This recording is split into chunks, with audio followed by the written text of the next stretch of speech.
have just got an urgent call. One of our Hitachi cooling and heating fitters is in a nursery repairing one of our systems, and the O3 alarm has gone off. Imagine those little kids getting frozen. Quick, let's lend them a hand. Hi, I'm Max Snappy, and I'm here to help you. First, we need to study the possible causes. Then, we need to see the tools that we need to solve the problem. And then we solve the problem. The O3 alarm on a Hitachi system is more common than you may think. So, stay calm.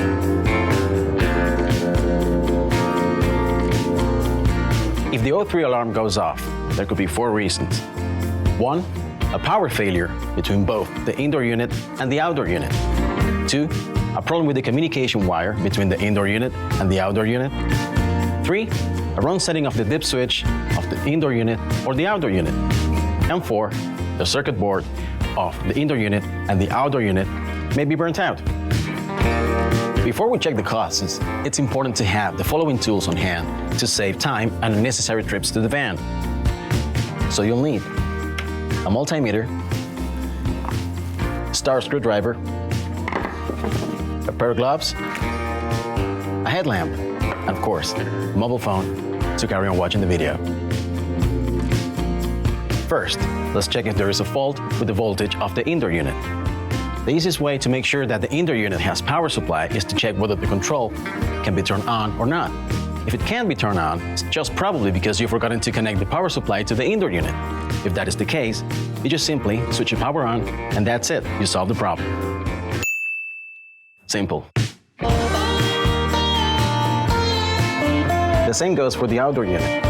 To check whether or not it has power supply, we use a multimeter like this one. And we check for voltage at different points.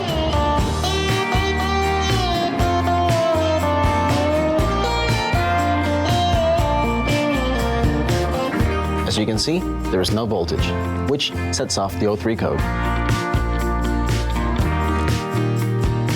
Now remember, before we proceed, we cut off electricity completely. To check the communication wire, we release it from one of the 2 points of the indoor unit and unite the 2 ends, like this. And now we're going to disconnect the wire from the outdoor unit and check it. To do this, we disconnect the wire from the other end.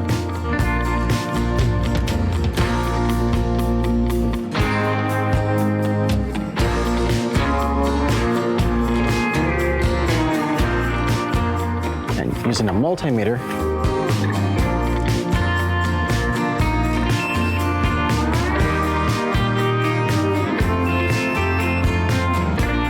we check if there is any continuity. If it bips, it means that the communication is fine. If it doesn't beep, it means that the communication between the outdoor unit and the indoor unit has a cut. Another possible reason for triggering the O3 alarm could be a communication setting fault between the indoor unit and the outdoor unit. If the cycle of the indoor unit and the outdoor unit does not match, we have a communication problem, which triggers the O3 code.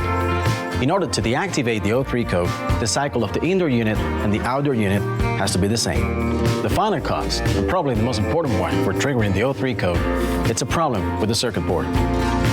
As we've seen so far, the first thing we did was to rule out any power supply issues.